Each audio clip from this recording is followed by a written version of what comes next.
Mis manos sudaban, como la primera vez que vi algo que no debería existir.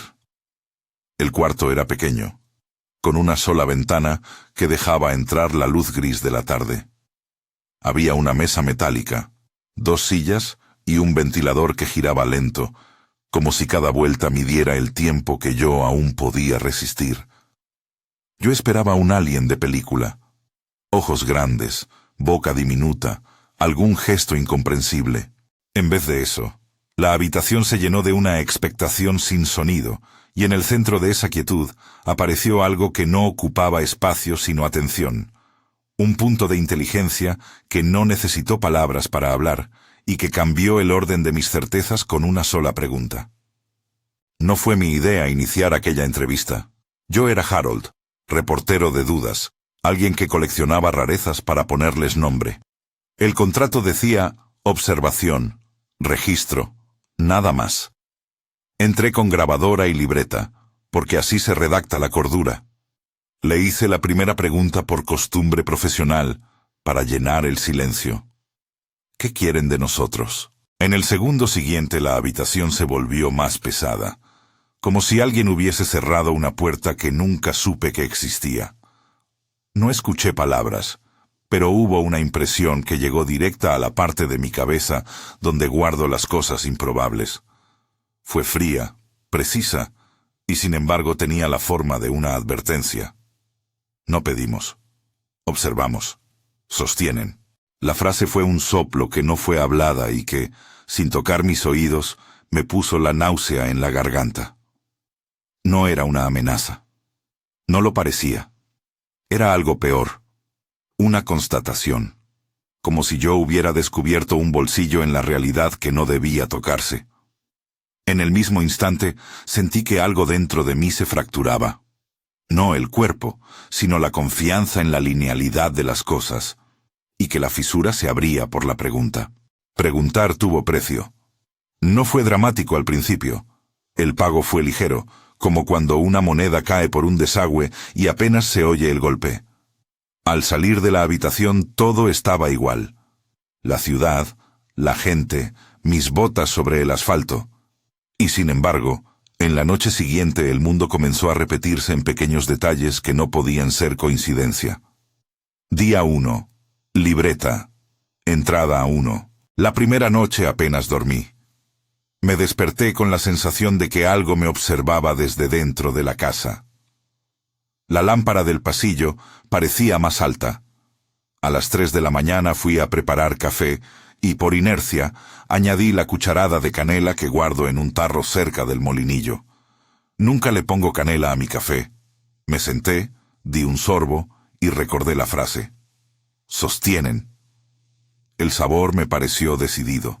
No exagero cuando digo que la canela se volvió un signo.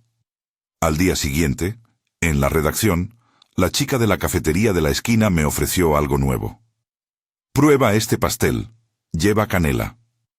Luego, en la estación del metro, un hombre cruzó con una bufanda de hilo que olía a canela. En la pantalla de un anuncio pasaba una imagen de un empaque de producto con la palabra cinnamon, resaltada sin relación aparente con mis lecturas previas. Era la misma nota, repetida en lugares distintos, hasta que dejó de ser detalle y empezó a parecer un latido.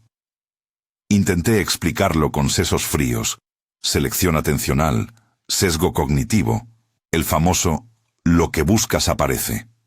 Pero había algo distinto. La repetición no obedecía a mi búsqueda consciente. Algo, o alguien, parecía poner pequeñas señales en la red de lo cotidiano para ver si mostraba reacción. Como si el simple acto de fijar la atención en algo hiciese que ese algo creciera. A los 3 días hice la prueba que todo periodista hace cuando la noticia le cabe en la palma de la mano. Repetir, documentar, forzar la casualidad. Dejé un objeto neutro en la barra de la cocina, una moneda vieja que no tenía valor más allá de un recuerdo. La dejé a la vista. Me alejé y tomé nota. Mi hipótesis: si la atención sostenida actúa como imán, la moneda debería aparecer luego en contextos donde no tendría por qué estar. Si no, Solo era paranoia. Día 3. Libreta. Entrada 3. Moneda. Antigua. Sin inscripción legible. Hora de colocación. 09:12. Salí a la calle. Volví a las 11:45. La moneda no estaba en la barra. Revisé los cajones. Nada. En la noche, al abrir la libreta para escribir, encontré la moneda sobre la página en blanco, exactamente encima de la línea donde había trazado la fecha. No conté pasos. No había huellas de entrada. No tengo enfermedades de memoria. Anoté. Posible correlación. Mantener control. La moneda no fue la única prueba. A la mañana siguiente, conduciendo, vi el mismo sedán rojo 3 veces en una manzana. 3 pases en 20 minutos, el último casi como si hiciera una pausa frente a la ventana donde yo estaba sentado y mirara. Hice la prueba 2 días después, y el sedán apareció exactamente a la misma hora, recorriendo el mismo tramo. Tomé fotos. Las fechas coincidían con los horarios. Un amigo sideralmente racional dijo: «Harold, los coches se repiten porque la gente tiene rutinas». Le mostré las fotos con los horarios y la hora en mi libreta. El sedán no pertenece a nadie que conozca. Siguió siendo un patrón. Día 7. Libreta, entrada 7. Red de repeticiones. 3 elementos principales: aroma, canela, objeto, moneda, símbolo móvil, sedán rojo. Anotar coincidencias hasta que dejen de ser coincidencias. Mantener distancia escéptica. No publicar. No aún. Mientras más documentaba, más sentía que alguien observaba el proceso. No visualmente. Era una presión en la nuca, una sensación de que mis anotaciones tenían peso fuera de mi cuaderno. Y en una de esas noches de insomnio, recibí la segunda impresión, breve y cortante, como un dedo que traza líneas en la arena. Preguntar altera la costura. Fue una frase que me dejó sin aliento por la carga que implicaba. Alterar la costura. La metáfora era perfecta y perversa. Abrir una pregunta. Suponer que la respuesta era un dato inocente. Y sin embargo, esa pregunta cambiaba las fibras del tejido. ¿Quiénes son ellos para decir algo así? ¿Por qué una entidad vendría a decirnos que el acto de mirar es creativo? En la cultura humana, siempre hubo quienes afirmaron que creer modela la realidad, que la oración junta cosas. Pero lo que sentí no era teología, era una observación casi matemática. Atención sostenida. Creación localizada. La diferencia crucial es que aquí no se trataba de fe personal, sino de una propiedad emergente cuando la atención se vuelve colectiva. No di el paso de publicar. Hice lo que hace la gente que se encuentra en la frontera entre vocación y daño. Sostenerlo en privado, probarlo en silencio. Empecé a diseñar tests con variables. No di instrucciones a nadie. No prometí remedios ni soluciones. Solo hacía experimentos, y los escribía como quien apunta un síntoma. Día 11. Libreta. Entrada 11. Test A. Canela. Método: dejar canela en 3 cafés distintos, sin comentarlo. Resultado: presencia de aroma de canela en al menos 5 locales de la misma calle en 24 horas. Interpretación: mayor frecuencia de señal. Test B. Sedán rojo. Método: marcar horario y esperar. Resultado: aparición repetida en puntos imposibles. Test C. Moneda. Método: dejar moneda y registrar aparición posterior. Resultado: moneda aparece en libreta, luego en zapato. Conclusión preliminar. La atención sostenida pareciera correlacionarse con reordenamientos leves en el entorno. No ajustar hipótesis hasta controlar variables. Lo que siguió fue una cadena de pequeñas fricciones. Empecé a notar que la gente alrededor mío repetía frases que yo había leído en mis anotaciones. No era que me escucharan, era que el lenguaje se filtraba como agua. Mi vecina, la que llamo la mujer del apartamento 4B, de repente empezó a decir «sostienen» en una conversación telefónica que escuché por coincidencia, Un colega envió un mensaje con el meme de la moneda y un comentario que yo mismo había escrito en mi diario. Menos casualidad, más patrón. En ese punto decidí que no podía trabajar solo. No por temor a lo desconocido, sino por responsabilidad ante algo que podía amplificarse. Si la atención era un instrumento, debía haber controles. Y si la atención colectiva podía desencadenar cambios, dejada a la deriva podría producir efectos no deseados. Empecé a buscar a otros, personas que, por profesión o inclinación, se fijaran con intensidad en lo pequeño. Hice llamadas discretas a contactos antiguos. Dejé una nota en un foro hermético. Encontré una pista en un comentario anónimo. Uno por uno, conecté con seres que tenían también preguntas y pequeñas experiencias que, cuando las alineé, formaron un patrón que no era mera suma. El primero fue Mara, una cartógrafa que coleccionaba errores en mapas antiguos. Su pasión era descubrir por qué ciertos senderos desaparecían en mapas sin razón aparente. Nos reunimos en un café que olía a pan y canela. Coincidencia, pensé. Ya no estaba seguro de nada. Mara me mostró un viejo mapa de su abuela. Había marcas que se movían con el tiempo, como si las rutas recordaran algo que la gente olvidaba. A veces la tierra borra sus propias cicatrices, dijo, y fue la primera voz que no se burló de mi historia. El segundo fue Omar, un técnico de sonido retirado que escuchaba desviaciones en archivos de audio históricos. Traía fragmentos donde, en el fondo, aparecían repeticiones de una nota musical que no pertenecía a la pieza. Es un eco de atención, dijo sin ironía. Sus métodos eran rigurosos y su escepticismo era táctico. No era un creyente, sino un detector de patrones. Tuvimos una reunión inicial en la que cada uno dejó su libreta sobre la mesa como una ofrenda. Mis pruebas formales, las observaciones de Mara y los clips de Omar se entrelazaron. No teníamos autoridad para nada, solo un conjunto de correlaciones y una sensación, cada vez más concreta, de que alguien o algo nos miraba desde afuera de la costura de la realidad. Día 20. Libreta. Entrada 20. Contactos. 3. Mara, Omar, Harold. Objetivo. Ver si se forma grupo estable. Hipótesis. La repetición de atención entre varios individuos podría multiplicar los efectos. Plan. Coordinar pruebas controladas. Mantener ética. No manipular otros. Nota. Recordar el costo de preguntar. En la tercera semana, sucedió algo que hizo que la teoría dejara de ser solo teoría. Estábamos probando un experimento de sincronía controlada. Cada uno eligió un símbolo sin compartirlo con los demás. La instrucción era mirar el símbolo durante 15 minutos, sin explicación, y registrar lo que sucedía en el entorno inmediato. Al cabo de la hora, todos enviamos nuestros informes. En 3 de los 4 barrios representados, aparecieron grafitis con líneas que recordaban el símbolo de uno de nosotros.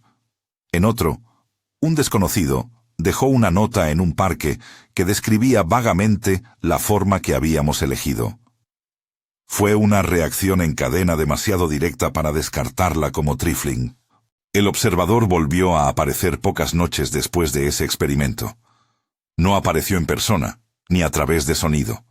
Se insinuó en imágenes, en sueños que tuve de un almacén viejo y polvoriento, en los que veía mapas extendidos sobre mesas y líneas de luz moviéndose como ríos. Y luego, sobre la mesa real, con luz diurna, sentí la misma sensación en la nuca. No buscamos controlar, buscamos recordar.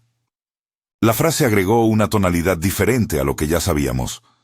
Recordar, no imponer, no enseñar, recordar. Si lo que está en juego era la capacidad humana para crear mediante atención sostenida, entonces la función del observador no era la de colonizador, sino la de testigo, tal vez de tutor. Pero, ¿qué significa recordar? ¿Qué memoria colectiva olvidada podría reactivar la presión de la atención y cambiar las costuras? Mis noches eran más cortas. Empecé a tener un sueño recurrente que describía la visión más nítida de mi vida. Una sala de almacén enorme, tan grande que la luz parecía diluirse antes de llegar al fondo. Mesas con mapas, cientos de hilos que conectaban ciudades, y en los nudos de esos hilos pequeñas, luces que se encendían y apagaban con intensidad variable. Donde las luces se agrupaban, algo nacía. Donde se dispersaban, algo moría. Yo, desde una esquina, sentía la responsabilidad de un guardián sin cargo. Despertaba con el sabor de canela en la boca, sin haberla comido. Empecé a notar un patrón geométrico en mis anotaciones. Había una forma que se repetía en 3 contextos distintos. En un grafiti cerca del puerto, en un relieve antiguo que me mostró Mara, y en un video viral donde un turista enfocó de manera random una cadena de luces en una plaza. Cuando puse las imágenes lado a lado, la forma dejó de ser casual. Era la primera vez que tuve la sensación de que la realidad estaba proponiendo un diagrama. Día 27, libreta, entrada, 27, diagrama, triángulo invertido con una línea central. Ocurre en grafiti, puerto, relieve, museo, video, plaza mayor. Pregunta: ¿quién diseña? ¿Distribución espontánea o efecto de observación? Acción: rastrear aparición en archivos digitales y físicos. Razonamiento: si la repetición sigue un patrón conocido, se podrá modelar grado de dependencia de la atención colectiva. Hacíamos cosas pequeñas y humanas para mantenernos anclados, compartíamos cafés, sin decir mucho, discutíamos límites éticos. En una de esas reuniones, Omar afirmó: si esto se convierte en doctrina, nos volvemos fanáticos. Si esto se ignora, nos volvemos cómplices de lo que venga. Fue la primera vez que escuché la palabra cómplice y supe que el terror no era la cara visible de la amenaza, sino la invisibilidad de nuestras decisiones. La oscuridad real no vendría de un ejército que nos invadiera, sino de la inercia de millones que sostenían emociones destructivas sin saberlo. En la 4ª semana, tras acumular suficientes pequeñas pruebas, fui otra vez a la habitación donde todo empezó. No planeé preguntar lo mismo. Tenía miedo de las consecuencias, pero necesitaba confirmar la intencionalidad detrás de esa observación. Mi táctica había cambiado. En vez de preguntar desde la curiosidad, pregunté desde la responsabilidad. Le dije, con la voz que me quedaba de periodista y de vecino: si lo que sostienen es nuestra atención, ¿qué esperan que hagamos con ese conocimiento? La respuesta fue distinta. Las impresiones volvieron, más pausadas, menos cortantes, como si detrás de la entidad hubiera ahora una deliberación. Los fragmentos llegaron en intervalos. No exige, requiere. Recordar duele. Aquello fue, quizá, lo más aterrador de todo. Requerir responsabilidad. No era una demanda que pudiera ser satisfecha con un gesto viral o un lema. Requería disciplina moral, trabajo cotidiano y, lo más peligroso, cuidado con el libre albedrío de los demás. Me volví a casa con la cabeza pesada. Caminando por la avenida, pensé en la enormidad de la escena. Si la atención humana tenía el poder de crear a escala, ¿qué sucedería si grandes colectividades, medio de comunicación, movimientos políticos, rabias masivas, se convirtieran en focos sostenidos de una emoción? Las posibilidades eran infinitas, y ninguna de ellas especialmente cómoda. Podíamos inducir belleza inconcebible o enterrar al mundo en una repetición de pánico. La idea de la masa crítica dejó de ser un concepto abstracto y se volvió un contador invisible que corría hacia un umbral. Entonces recibí un mensaje anónimo en mi correo, sin asunto. Contenía una frase y una dirección. Ven al almacén. No vinieron a dominar. Vinieron a ver si aprendíamos a sostener. La dirección era un polígono industrial a las afueras. No puse a nadie en copia. Fui solo, con mi libreta y la sensación de que cada paso me llevaba hacia un punto donde las preguntas tendrían un costo real. Al llegar al sitio, la puerta del almacén chirrió como si respirara. Dentro, la oscuridad estaba llena de luz, mesas largas con papeles extendidos, mapas y diagramas. No había mucho ruido, solo el murmullo de voces bajas. Al principio pensé que era el retiro de un club esotérico, pero cuando mi vista se ajustó, vi rostros conocidos, Mara y Omar, claramente, y junto a ellos, personas que no conocía. Algunos tímidos, otros con la mirada dura.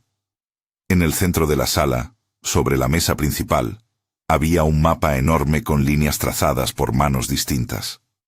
Donde las líneas convergían, pequeñas luces parecían vibrar en la superficie. Me recibieron como a alguien expected, aunque incompleto. No hubo aplausos ni exhibiciones.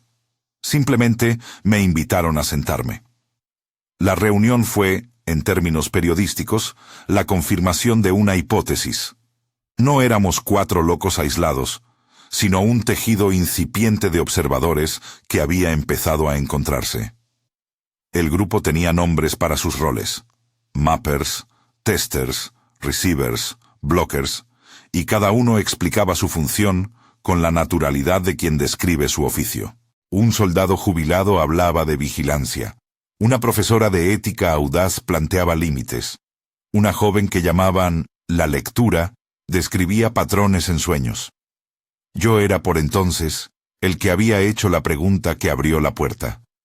Muchos me miraban con algo que no era reproche, sino la expectativa de alguien que necesita que el que metió la mano en la costura ahora ayude a coserla. La reunión se prolongó hasta la madrugada. Discutimos reglas: nunca intervenir en asuntos personales sin consentimiento, no usar la atención para beneficio propio, reportar fallos y, sobre todo, mantener la confidencialidad. Hablamos de la masa crítica como un umbral peligroso. Trazamos diagramas que nadie podía verificar más que nosotros mismos. Pero en un rincón de la sala, un proyector comenzó a desplegar imágenes que nadie explicó y que todos entendimos al mismo tiempo. Una ecorred de puntos brillantes alrededor del globo, con puntos de calor que iban ascendiendo. No supe si la proyección era fruto de nuestras propias máquinas o una impresión del observador. En cualquier caso, la sensación era la misma. Allí había una escala que iba más allá de nuestras cuadernas de notas. Uno de los presentes, un hombre que se presentó como Nabil, antiguo técnico de redes, dijo algo que se me quedó clavado. No estamos ante la llegada de seres que quieren esclavizar. Estamos ante el espejo que nos devuelve lo que sosteníamos sin saberlo. La frase cerró la noche, y por primera vez, el terror que describía el título de mi cabeza no fue la imagen de invasión con armas, sino la posibilidad de que nuestra propia atención fuera un arma sin ingenieros morales. Salí del almacén con un folleto manuscrito en el bolsillo. Reunión de mappers. Código. Linaje. Próxima, jueves, 20:00. Había también un número de emergencia y una pequeña instrucción. Observar 2 semanas antes de proponer. Entendí la seriedad. Esto no era un experimento de curiosos. Era el inicio de una práctica que exigía disciplina. En la calle, la noche golpeaba con su humedad habitual, y la ciudad parecía ajena a la gravedad de lo que se teje durante la vigilia de unos pocos. Me quedé parado un momento, y la sensación de canela volvió, tenue, como un eco ancho. Pensé en la moneda en mi libreta, en el sedán rojo, en la proyección del mapa. Pensé por primera vez con nueva claridad que la pregunta inicial, ¿qué quieren de nosotros?, había sido un volumen abierto, y que detrás de ese volumen había páginas anchas que hablaban de responsabilidad. El teléfono vibró dentro del bolsillo. Era un mensaje de texto sin remitente. Hasta que no comprendamos, mirar es crear. ¿Listo para el costo? No supe si la nota venía de un humano del grupo o si era otra forma de la atención que quería medir mi reacción. Miré el número y no era reconocible. Respiré hondo. El trabajo que me aguardaba ya no era simplemente periodístico. Se trataba de un cambio de manera de vivir. No porque alguien me lo mandara, sino porque la pregunta había movido algo en el tejido. Mi mano buscó la libreta, cerró la página marcada y escribió en la última línea: preparar protocolo de observación ética. Volver al almacén. No abrir más preguntas sin plan. Al volver a mi apartamento, la llave no encajó a la primera. Algo había cambiado en la cerradura, como si quisieran recordarme que las puertas ahora eran sensibles. Dentro, la lámpara proyectó sombras que no conocía, y en la mesa una nota doblada. Harold, recuerda, no estamos solos en preguntar, algunos responden por ti. La nota no tenía firma. La primera parte de la historia, la que llevo escrita en mi libreta y en la carne, termina aquí. Con un grupo que se forma, con pruebas que reproducen patrones y con una percepción que requiere de una ética que todavía no sabemos cómo sostener. En la oscuridad, mientras escribo estas líneas, sé que la cuenta invisible avanza. Siento que algo se aproxima en el horizonte de atención humana, algo que no viene con armas, pero con una demanda más difícil. Aprender a sostener sin romper. Si esto te intriga, suscríbete para seguir la serie. No puedo decir aún si la intención del observador es salvadora o solamente experimental. Lo que sí puedo afirmar con la certeza que da la observación sistemática es que la pregunta que hice cambió mi vida y la de quienes se atrevieron a mirar conmigo. Y que ahora, en la madrugada, con el sabor de canela que no logro quitarme de la boca, me preparo para ir más lejos, a probar límites, a trazar líneas, a entender cómo se comporta la masa cuando la atención la atraviesa. Cuando cierro la libreta, antes de apagar la luz, en el borde de la página encuentro una anotación que no recuerdo haber escrito. Hay un contador, marca 20 y luego baja. No sé si la anotación es antigua o si fue colocada por alguien más. Tengo una respuesta en mi pecho que no ha querido callar. Alguien vigila cuánto sostenemos. Quizás sea solo paranoia, o quizás sea la medida de un umbral. La puerta del apartamento vuelve a sonar. No espero visitas. Me levanto, con el corazón en la boca, y abro. En el umbral hay un sobre marrón con una sola línea escrita en tinta negra. A las 01300, en el muelle norte, trae la moneda. La nota no tiene remitente ni sello. Dentro, una fotografía recortada. Una porción del gran mapa del almacén, con una nueva luz titilando donde antes no existía. No hay vuelta atrás desde la imagen. Hay trabajo por delante, y un nombre propio se enciende en mi cabeza. Observador. La fotografía recortada era una porción del mapa del almacén. La luz que titilaba estaba ahora en un punto que, en mi libreta, había marcado con un círculo tembloroso. Miré el sobre otra vez, como si la respuesta pudiera aparecer en la tinta. La nota decía: Muelle Norte, 0300. Trae la moneda. Tomé la moneda y la guardé en el bolsillo interior de la chaqueta. La ciudad esa noche olía a humedad y papel mojado. Las farolas tenían el brillo cansado de siempre. No sé por qué esperaba ver a alguien imponente al llegar al muelle.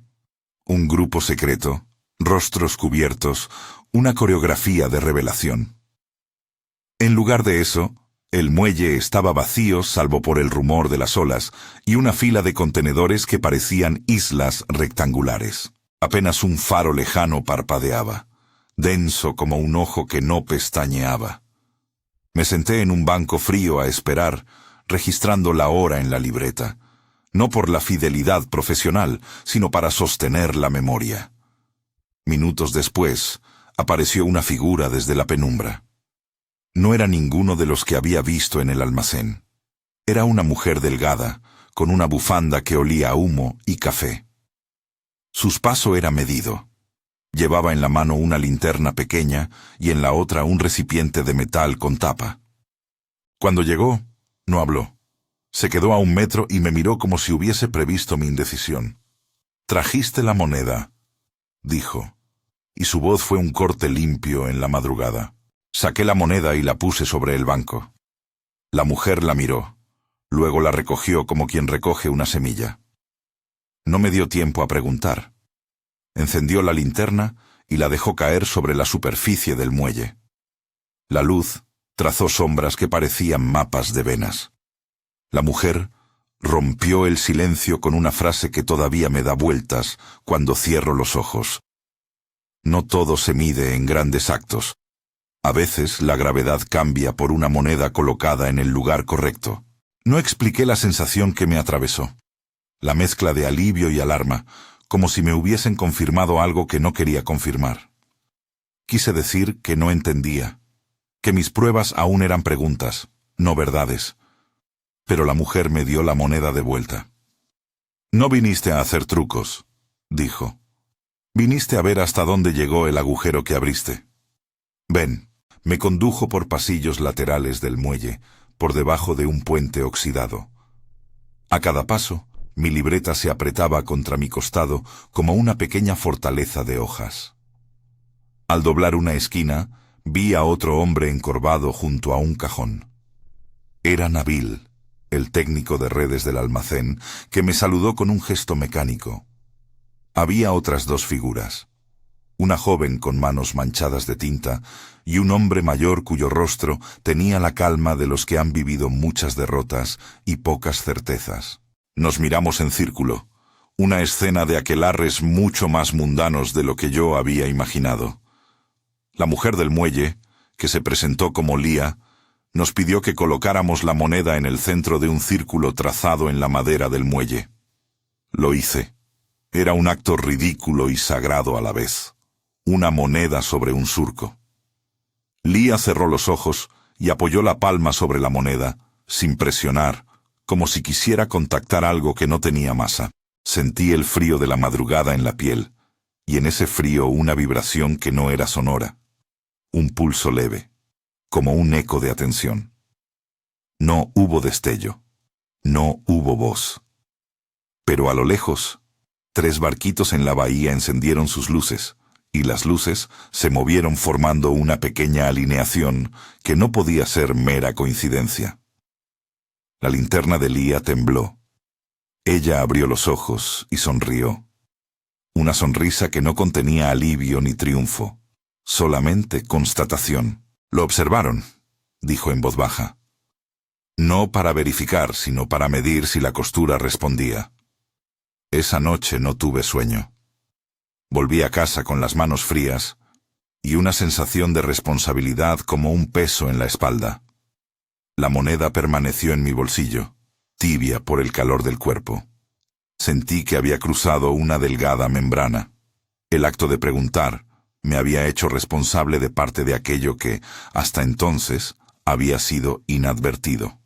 Día 31. Libreta, entrada 31. Muelle Norte.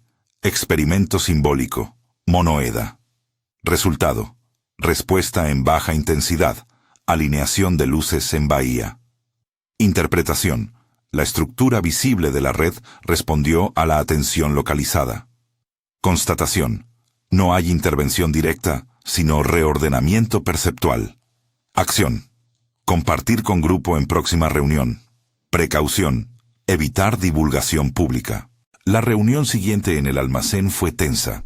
Habíamos puesto en marcha una red básica de observación, pequeñas pruebas replicadas en distintos barrios, registros sincronizados de coincidencias y un código de conducta para evitar manipular a terceros. Pero al mismo tiempo surgía la inevitable pregunta. Si la atención sostenida creaba realidades o reordenaba detalles, ¿qué pasaba con las intenciones, con la ira, con el miedo masivo? Ese pensamiento se sentó en la sala como un invitado sin permiso. Tomé la palabra con la honestidad áspera del que se sabe causante. Expliqué la nota del muelle, la alineación de luces, la manera en que la moneda parecía haber sido un imán mínimo. Compartí la ansiedad que me invadía, la posibilidad de un contador, una medida que subía con nuestra acumulación de atención colectiva. Mara habló de mapas que simplemente cambian de topografía según quien los mira. Omar presentó nuevos clips de audio donde un patrón persistente aparecía entre canciones populares. Nabil mostró una visualización que intentaba trazar las repeticiones. Puntos en ciudades donde la frecuencia de coincidencias aumentaba con la densidad de observadores. Entre líneas, vimos algo que no nos gustaba. La red tenía umbrales sensibles. En la mesa, Elena, una mujer de 40 y pocos que se había sumado hacía poco, golpeó la palma de la mano sobre su libreta. Tenía una postura más militante que la mayoría. Ojos claros, con el brillo práctico de quien ha tolerado injusticias y ahora busca instrumento para corregirlas. Si de verdad esto funciona, dijo, no podemos limitarlo a pruebas discretas. Las injusticias son atención sostenida por rabia. ¿Por qué no voltear eso? ¿Por qué no enseñarle al mundo a sostener lo que importa? Su propuesta fue, en apariencia, seductora. ¿Y si pudiésemos enfocar la esperanza con la misma intensidad que el odio? ¿Y si pudiéramos inundar de cuidado zonas de conflicto, desplazar la corriente de pánico? Pero en la sala hubo una respuesta fría. ¿A qué costo? ¿Teníamos derecho a intervenir en la atención colectiva? ¿No sería eso otra forma de coacción? La discusión se volvió un debate ético largo, con argumentos que se zambullían en filosofía básica y en miedo práctico. Omar recordaba su tiempo en cabinas de mezclas donde una nota equivocada arruinaba sesiones completas. Sabía que un pequeño ajuste podía tener consecuencias desproporcionadas. Mara habló de mapas que habían sido borrados por órdenes políticas. Nabil temía la militarización de la técnica. Yo, que había preguntado primero por curiosidad, me sentí nuevamente culpable. Había abierto una puerta y el aire que salía no era ni limpio ni sucio, era aire con potencia. Entendí que parte de la tarea sería aprender límites. Día 35. Libreta. Entrada 35. Reunión del grupo. Se discuten tácticas. Posturas. Contención versus proactividad. Riesgo. Instrumentalizar atención como arma. Decisión preliminar. Experimentar con semillas pequeñas. Documentar resultados. No intervenir coercitivamente. Establecer roles claros. Mappers, testers, receivers, blockers. Mantener revisión ética. Los meses siguientes fueron una serie de pruebas más complejas y de encuentros con gente que no esperaba encontrar. Cada nuevo miembro traía consigo una historia que, en su mínima forma, parecía resonar con el tejido de la red. Documenté 3 perfiles en profundidad, porque creo que entender a estas personas ayuda a entender por qué el fenómeno se volvió humano y no solo teórico. Entré en los detalles porque me salvaban la distancia profesional. Transformar datos en humanos hacía que el peligro se sintiera manejable, aunque no lo fuera. Sombra de los perfiles. 1. Mara, cartógrafa, ya mencionada. Mara tenía un pasado que combinaba academia con algo parecido a superstición. Creció en una costa del interior donde los mapas cambiaban con las mareas emocionales de la población. Cuando era niña, un sendero que llevaba a la playa desapareció del mapa durante años, hasta que su abuela pronunció una historia que lo devolvió. Mara coleccionaba mapas con errores, con huellas de olvidos. Para ella, la atención colectiva era la tinta que reescribía los contornos. En el grupo, Mara era la que leía el pasado de los lugares. Nos mostró un mapa familiar donde un río había retrocedido en el papel y volvió a aparecer tras un ritual de memoria comunitaria. Su relato no era místico. Era un ejemplo de cómo el registro humano se recomponía cuando alguien lo miraba con insistencia. Escena. Una tarde, en su apartamento, Mara me abrió una caja con mapas doblados. Acariciaba los pliegues como quien revisa fotografías. Me contó de su madre, que había pasado años repitiendo un nombre de pueblo para mantenerlo vivo. Mara nos enseñó a trazar líneas como quien teje, con paciencia y cuidado. 2. Omar, técnico de sonido. Omar venía de un mundo de cortes y mezclas. Había trabajado en radio y conservaba la memoria de millones de ondas. Una vez nos trajo una cinta vieja de una emisora local con fragmentos de programas de los años 70. En la grabación, entre anuncios y risas, se escuchaba un patrón rítmico que nadie había programado. Una repetición de un pulso que hoy asociábamos con nuestras pruebas. Para Omar, la atención son ondas que se amplifican o se disipan. Su sensibilidad detectaba cuando algo del tejido se modulaba. En el grupo, transformó su sala de escucha en laboratorio. Micrófonos, grabadoras y software que descomponían señales. Escena. Una noche lo visité y me mostró con paciencia académica cómo una voz en off de un comercial de leche, repetida en distintas décadas, llevaba un hilo rítmico que coincidía con la frecuencia de nuestras coincidencias locales. Omar no decía que la voz fuera la causa, decía que era una huella. 3. Nabil, técnico de redes. Nabil era el que conectaba la intuición con la infraestructura digital. Había trabajado años reconectando redes en zonas rurales y llevaba la visión de que los sistemas técnicos también tenían costuras emocionales. Su propuesta práctica fue simple.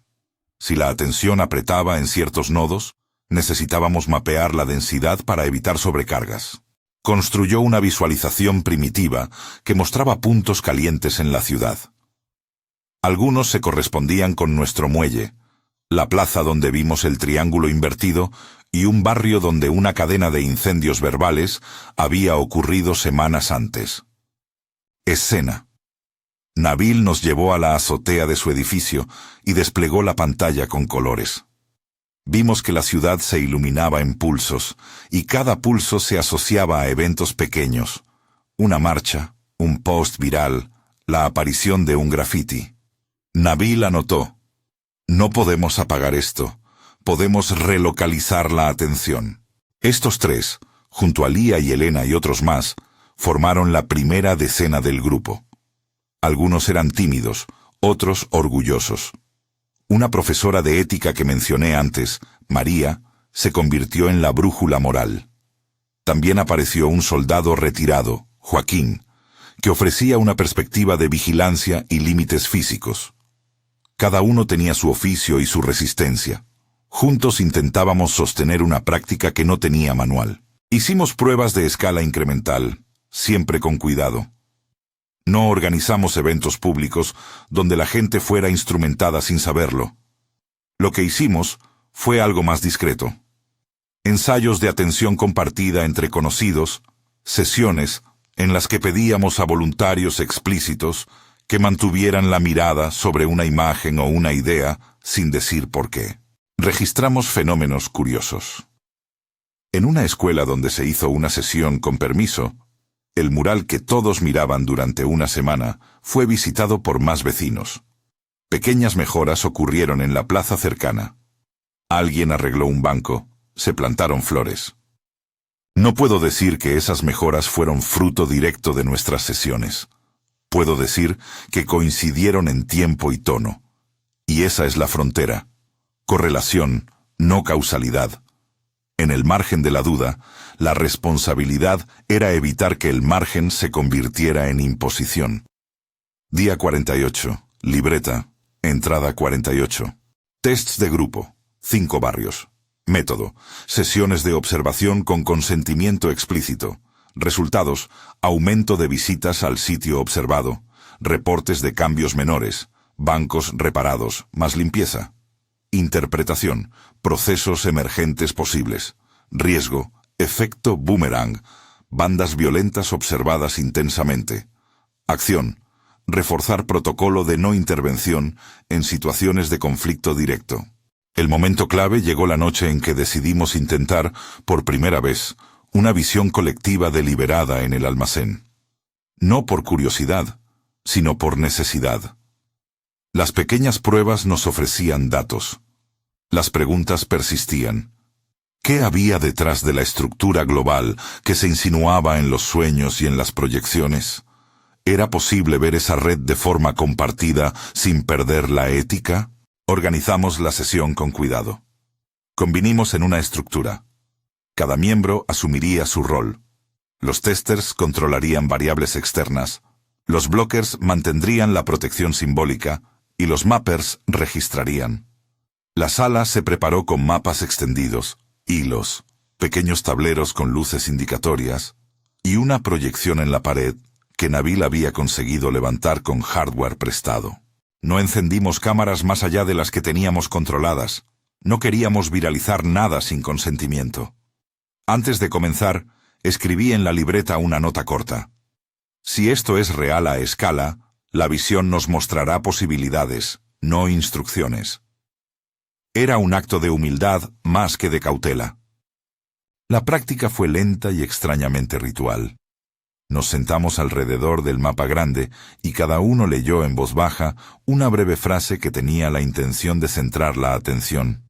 No mandatos, sino constancias. Observar sin imponer, dijo María. Registrar, dijo Omar. Cuidar, dijo Lía. Luego, en silencio, cerramos los ojos. No sabría describir con precisión la experiencia. Para algunos fue sueño, para otros percepciones en la periferia de la conciencia. Lo que sigo llevando conmigo es la imagen colectiva que emergió. Una estructura planetaria vista desde una altura que no era cielo ni mente, sino un tercer lugar. Era como si el mapa del almacén se hubiera desplegado hasta cubrir el planeta, con líneas que cruzaban océanos como tendones y nudos en las ciudades donde la atención humana se acumulaba. Las luces en los nudos tenían intensidades.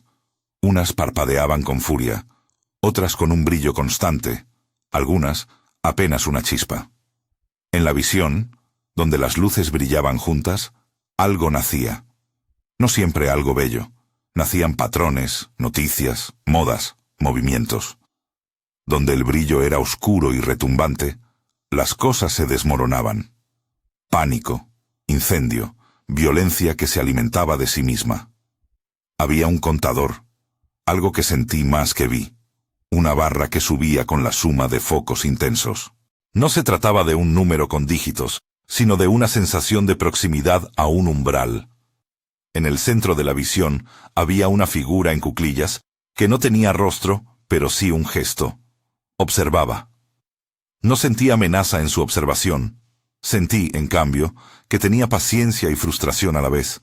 La figura comunicó, como había hecho antes, a través de impresiones. Sostienen, miden, esperan. La conclusión de la sesión fue un silencio largo. Nadie lo rompió de inmediato.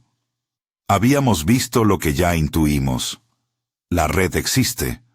Nuestra atención alimenta nodos, y la masa crítica es una posibilidad real. La pregunta que quedó flotando fue la que se puede resumir en una frase. ¿Qué hacemos con ese conocimiento? Día 62. Libreta. Entrada 62. Visión colectiva. Mapa expandido. Nudos de atención. Contador versus umbral sensorial. Observador. Presencia con paciente constancia. Impresión. No dominan. Miden. Decisión. Diseñar estrategia de siembra ética. Reforzar protocolos de consentimiento y documentación. La siembra que diseñamos no fue un plan maestro de dominación. Fue un conjunto de prácticas domésticas. Impulsar actos de cuidado local, fomentar la atención en arte y labores que dignificasen, multiplicar narrativas que no alimentaran miedo. Era una ética aplicada al roce cotidiano. Mirar a los ancianos de la cuadra, apoyar proyectos de limpieza, amplificar historias de solidaridad. Sabíamos que el efecto sería lento, que tal vez no sería visible en datos contundentes. Sin embargo, la idea radical era que, si la atención colectiva podía crear fenómenos nocivos por pura repetición de pánico, entonces, en teoría, la repetición de atención en lo bueno podría inclinar la balanza hacia patrones menos destructivos. La propuesta tenía críticos. Elena, todavía, no aceptaba la lentitud. En un encuentro candente, propuso una intervención más directa.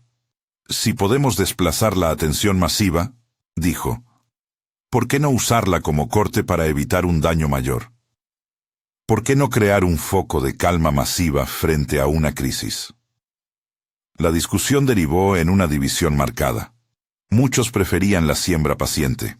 Otros, como Elena, pensaban en soluciones pronto y lógicas. La primera vez que intentamos aplicar algo más que siembra fue en un barrio donde la noticia de un desalojo inminente generó rabia colectiva.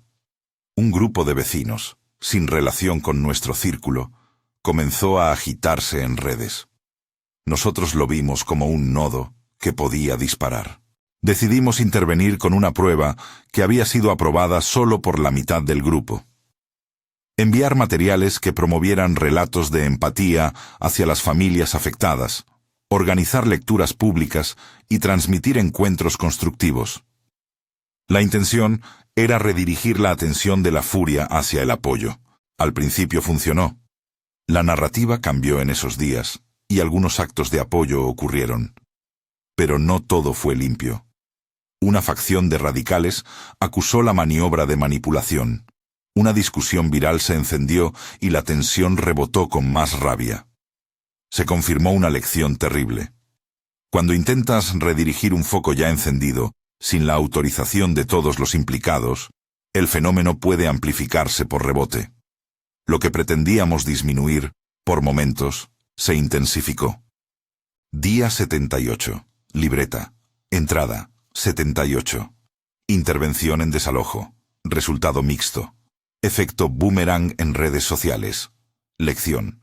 Cualquier intento de redirección medianamente masivo requiere consentimiento colectivo amplio o riesgo de amplificación. Ética. Priorizar apoyo directo a afectados sobre control de narrativa. La experiencia con el desalojo generó consecuencias internas. Elena se enojó. Algunos miembros comenzaron a plantear la necesidad de un código de intervención que definiera claramente cuándo y cómo usar la atención para contrarrestar daño inminente. María, la profesora de ética, redactó un documento que propuso criterios estrictos: claridad de intención, consentimiento de los afectados, limitación temporal, revisión posterior y asunción de responsabilidad. El documento fue aprobado por la mayoría, pero en la sombra quedó la tensión. La urgencia del mundo choca con la paciencia de la ética. Mientras tanto, la red se expandía. No de manera explosiva, sino por acumulación. La idea de observar por 2 semanas, que habíamos impuesto como experimento editorial, cobró forma cuando pequeños grupos en distintos barrios empezaron a replicar nuestros sencillos protocolos de observación. Mirar sin juzgar, documentar, actuar localmente con respeto. A los 120 miembros, la red tenía un cierto grado de distribución. Mappers en ciudades pequeñas, testers en barrios, receivers que probaban si la recepción de información generaba reacciones distintas. Con la expansión vinieron nuevas pruebas. Organizamos una experiencia que, en retrospectiva, fue uno de los ejercicios más reveladores y peligrosos. Un experimento para medir la elasticidad del contador. No lo hacía con la intención de manipular, sino de comprender. Escogimos una semana tranquila y coordinamos sesiones simultáneas de observación en 12 puntos de la ciudad. El plan: registrar la intensidad de coincidencias en cada punto durante la semana y compararla con una semana control. Queríamos ver si la concentración de atención producía un pulso mensurable. Durante esos 7 días, la ciudad se transformó en una colección de tensores. En algunos lugares la atención produjo pequeños fenómenos. Una lluvia puntual de aves en una plaza que nadie pudo explicar. Un éxito repentino de una campaña de donación. Un grafiti que reapareció exacto durante 3 mañanas. En la central de mapeo vimos la barra del contador oscilar con la suma de focos. No llegó a un umbral peligroso, pero subió lo suficiente para que, en el almacén, varios contáramos los latidos del corazón de esa barra como si fuesen los de un animal de gran tamaño. Fue en la madrugada del 4.º día cuando ocurrió el episodio que nos volvió cautelosos. Una transmisión radial comunitaria, sin relación aparente con nuestro experimento, emitió una canción con un estribillo que, por pura resonancia, se volvió viral en grupos cerrados. La repetición del estribillo parecía coincidir con un aumento localizado de ira en una comunidad cercana. Hubo choques verbales y en una escuela, una pelea. No me corresponde atribuir la causa, pero la coincidencia temporal fue suficiente para hacernos revisar la hipótesis. La densidad de atención puede facilitar que cadenas emocionales se enlacen y se retroalimente. Día 101. Libreta. Entrada 101. Experimento de elasticidad. Resultado. La concentración de atención puede correlacionarse con oscilaciones del contador. Episodio alarmante. Aumento de tensión en comunidad. Posible retroalimentación por elemento externo. Transmisión viral. Conclusión. Riesgo real de amplificación inadvertida. Acción. Suspender experiencias de alta densidad, hasta perfeccionar protocolos de protección. La decisión fue colectiva y drástica. Pausa de las pruebas a gran escala, enfoque en siembra local y en formación ética. Perfeccionamos los protocolos. Más énfasis en consentimiento, filtros para evitar coincidencias con eventos masivos externos, un cuaderno de incidentes para documentar desenlaces. El grupo se reorganizó en células pequeñas que trabajaban con comunidades específicas, no buscando cambiar a la multitud, sino acompañar procesos que ya existían. Con el tiempo, vimos resultados que reforzaban la esperanza frágil. En un barrio donde trabajamos con un grupo de jóvenes, se montó un taller de serigrafía que terminó con la restauración de un mural y la creación de un banco comunitario de herramientas. No lo atribuyo solamente a nuestra presencia. Hubo trabajo, azar y muchas manos. Lo que sí puedo decir es que esos focos de atención en cosas concretas generaron menos atracción para la rabia que los grandes episodios virales. Fue, al menos a nuestra vista, una señal de que la siembra es un esfuerzo práctico y humilde. Por otra parte, el contador seguía siendo un rumor entre nosotros. Algunos juraban que notaban cómo se ralentizaba tras meses de siembra paciente. Otros descubrían repuntes que no podían explicarse. El observador siguió apareciendo en impresiones aisladas. Corto, preciso. En una ocasión, cuando Mara estaba por presentar un mapa con líneas nuevas, la impresión fue: cuidan. La barra responde. No era una promesa sino una constatación con matiz. La verdadera prueba llegó cuando el grupo enfrentó su primera elección de escala mayor. Un foco en otra ciudad había comenzado a mostrar un brillo peligroso en nuestra visualización. Era un nudo de atención alimentado por un ciclo de noticias trágicas y por la rabia de círculos que se retroalimentaban. Nos Pregunto registraba la intensidad y pedía consejo. El equipo local solicitó apoyo. Se abrió un nuevo capítulo de la tensión ética: intervenir en nodos que pertenecen a comunidades con otras dinámicas culturales. Nabil propuso una estrategia técnica de apoyo: reforzar redes de noticias locales que ofrecieran perspectivas múltiples y contexto, no para manipular la opinión, sino para ofrecer pluralidad. Mara y María propusieron reforzar historias locales de cuidado y solidaridad para contrapesar la narrativa de daño. Elena, por su lado, sugirió una acción más directa: crear un evento que concentre la atención en algo bello, y así disminuir la furia. La conversación empeoró. Un grupo pequeño estaba a favor de acciones creativas y masivas. Otro prefería acompañamiento lento. Decidimos, por mayoría, no lanzar un evento masivo. En su lugar, permitimos que el nodo local recibiera apoyo para documentar historias de vecinos que estaban haciendo cosas pequeñas. Dejamos que el trabajo fuera desde adentro, no impuesto desde afuera. Fue una decisión polémica, pero mantuvimos la regla: no imponer sin consentimiento. Un mes después, la ciudad mostró cambios modestos. El nudo en nuestra visualización no explotó en un pico catastrófico, ni desapareció por completo. Se atenuó lo suficiente para que, en el almacén, pudiésemos respirar. Algunos lo llamaron victoria. Yo lo llamo un respiro. Nos quedaba claro que las acciones eran necesarias, pero insuficientes para eliminar el peligro, sin un cambio más global en las formas de atención colectiva. Día 182. Libreta, entrada, 182. Intervención remota. Apoyo a nodo en crisis. Resultado. Atenuación parcial. Interpretación. Intervención basada en pluralidad y documentación local puede reducir riesgo de amplificación sin imponer. Lección. El trabajo es 1. Lento. 2. Local. 3. Ético. La expansión del grupo continuó. Pasamos de 12 a 43. Y luego a 120. No por prospección, sino por recomendaciones de boca en boca. La estructura se volvió menos cerrada y más frágil. Hubo rupturas. Elena se fue disgustada con nosotros tras un enfrentamiento público, en el que habló de la necesidad de actuar con poder.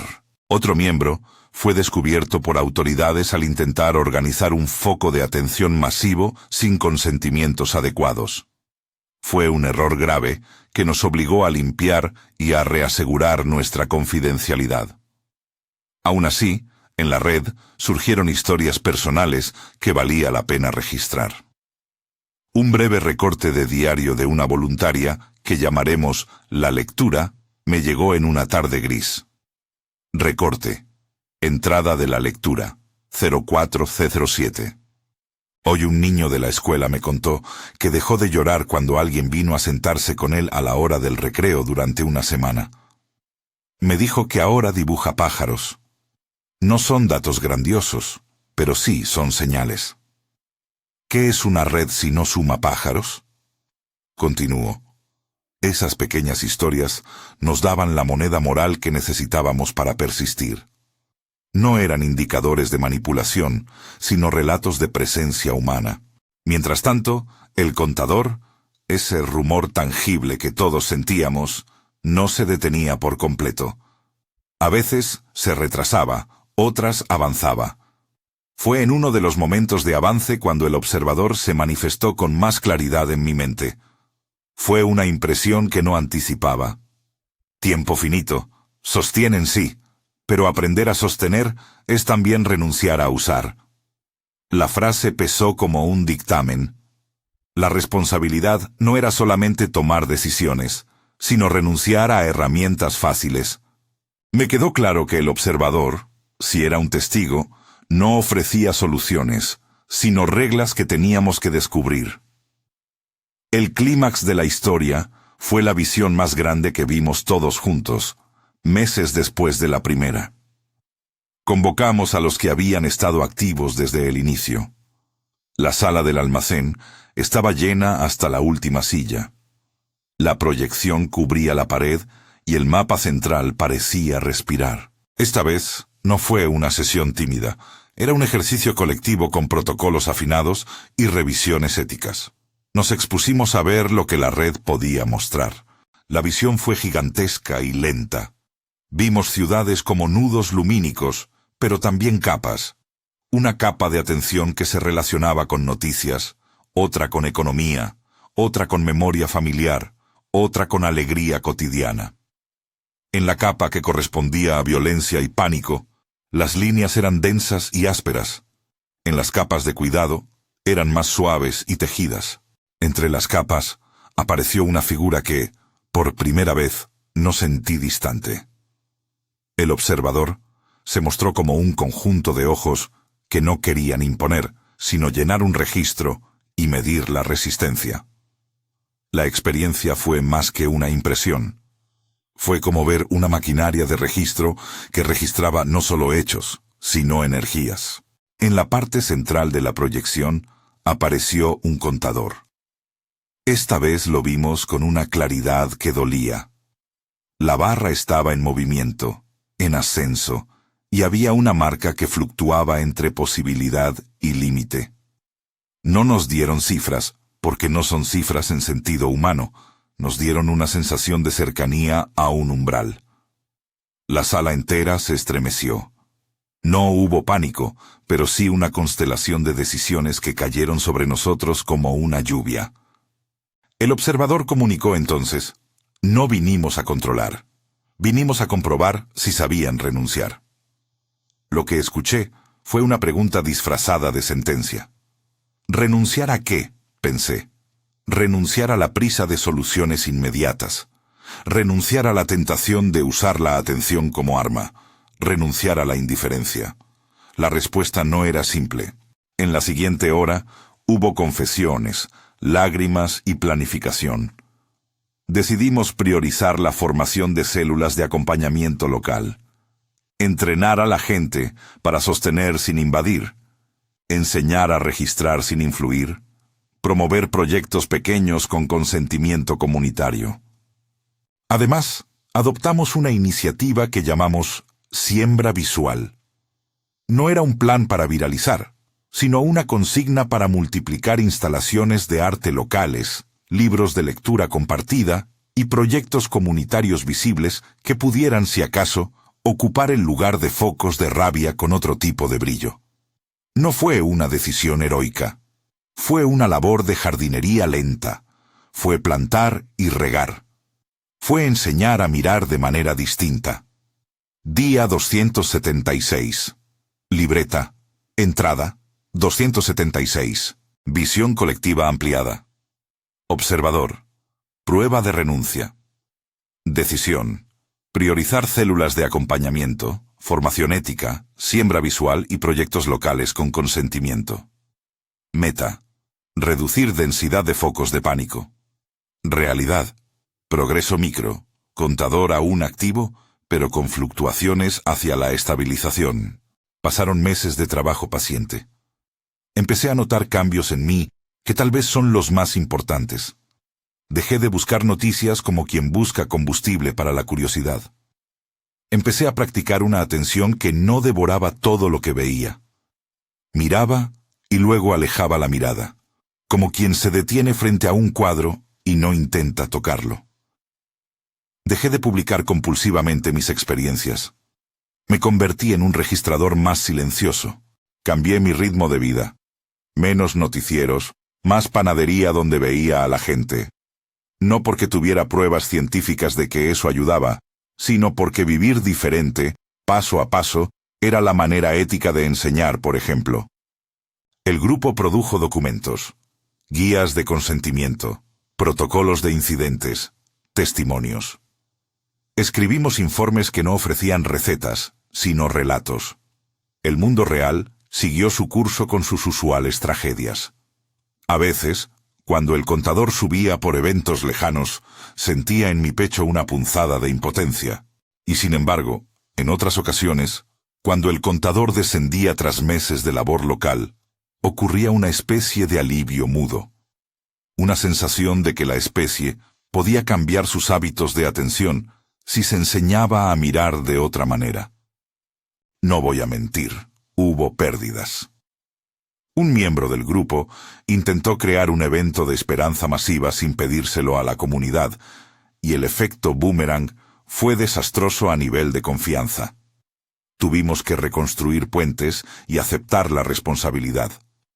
Aprendimos que la herramienta más peligrosa no es la observación, esa ya existía, sino la soberbia de creer que sabíamos mejor qué escalar. La cuenta que antes parecía una amenaza constante empezó a moverse en direcciones distintas. En varias ocasiones, después de meses de siembra, vimos descensos en la barra. No eran victorias definitivas. Eran indicios de que la atención puede cambiar de tono si se le ofrece algo distinto. Fue un aprendizaje. No se trata de ganar una batalla épica, sino de desplazar los hábitos que sostienen los picos de pánico.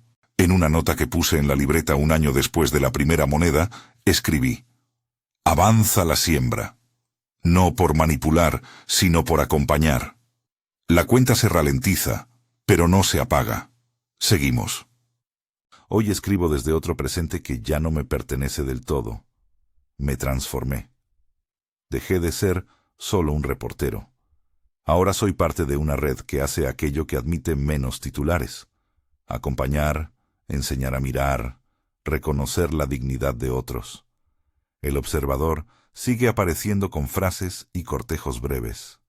Sostienen, aprenden, renuncian. No sé si esas impresiones son consuelo o advertencia.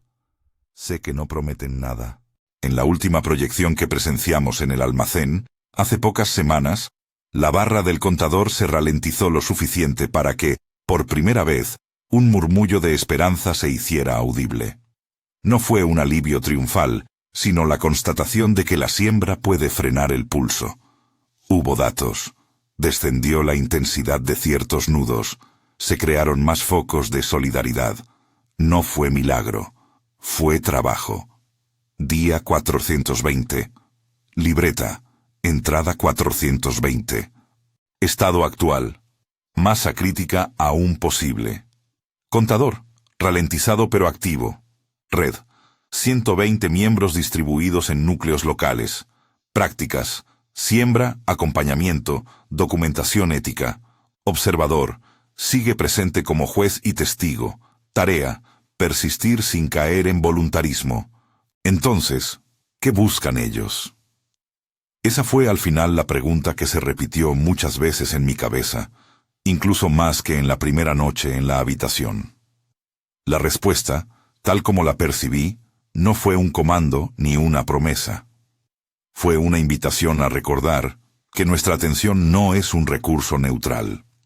Lo aterrador, y a la vez lo que puede salvarnos, es reconocer que hemos estado sostenido patrones sin elegirlos, y que esa inercia puede llevar a la especie a un umbral que no imaginamos parar. Si tuve que resumirlo en una frase que no pertenezca a la telepatía del observador, diría: no vinieron a arrebatarnos, vinieron a medir si sabíamos asumir la responsabilidad de lo que hacemos con nuestra atención. El terror no era militar ni cósmico, era moral y colectivo. Ahora, ¿qué hago con todo esto? Sigo registrando. Sigo enseñando a mirar distinto. Sigo siendo imperfecto. El trabajo es inagotable y el tiempo limitado. Y sin embargo, hay consuelos. Bancos restaurados, niños que dejaron de llorar, talleres que germinan, pequeñas comunidades que sostienen actividades compartidas. En los márgenes de mis notas hay pájaros dibujados por manos infantiles, y esos pájaros me recuerdan que hay cosas que valen la pena sostener. Si has llegado hasta aquí y la historia te inquieta, quizá quieras profundizar en cómo observamos sin invadir, en los protocolos que redactamos y en testimonios más extensos de quienes participaron. Hemos reunido parte de ese material en un cuaderno digital que compila notas, protocolos y relatos. No es una receta, es documentación y referencia para quienes quieran estudiar este fenómeno desde la ética y la prudencia.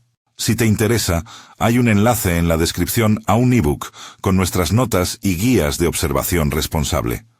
No afirmo que lo que digo sea la verdad última. No pretendo convertir convicciones ni dar instrucciones para manejar el mundo. Solo relato. Pregunté. Obtuve una respuesta que me puso en deuda, y desde entonces, el resto de mis días han sido dedicados a entender qué significa pagar ese precio. Lo que buscan es aterrador, sí, porque nos obliga a elegir. Lo que también nos ofrece, si es que eso vale algo, es la posibilidad de aprender a sostener sin destruir. Cierro esta anotación con una imagen. En el almacén, en la última noche que nos reunimos, apagamos la proyección y encendimos lámparas pequeñas repartidas entre todos. Cada luz era tenue, pero al mirarlas juntas, la habitación dejó de ser un mapa y se volvió un conjunto de hogueras diminutas. No arreglamos la barra del contador esa noche. No prometimos detenerla, pero en el murmullo de cientos de respiraciones y en el brillo compartido, sentí que una manera de resistir la inercia del miedo es simplemente aprender a mirar y cuidar lo que miramos. Si quieres acceder al cuaderno con protocolos y relatos que mencioné, el enlace está en la descripción. No es un manual de poder, Es un compendio de prudencia y experiencia. Si decides observar por un tiempo, hazlo con permiso, con cuidado y con la humildad que requiere cualquier acto que pueda cambiar más de lo que creemos. La moneda sigue en la libreta. Cada tanto la miro y recuerdo la noche en que la coloqué en el muelle y la respuesta luminosa en la bahía. Desde entonces, la pregunta volvió a mi vida de forma permanente. ¿Qué sostengo cuando miro? La respuesta no es cómoda, pero es nuestra. Y hasta aquí llega lo que puedo decir sin pretender más que invitar a la prudencia y a la responsabilidad. Observan, nosotros sostenemos. Y entre esos dos verbos se despliega, para bien o para mal, lo que vendrá.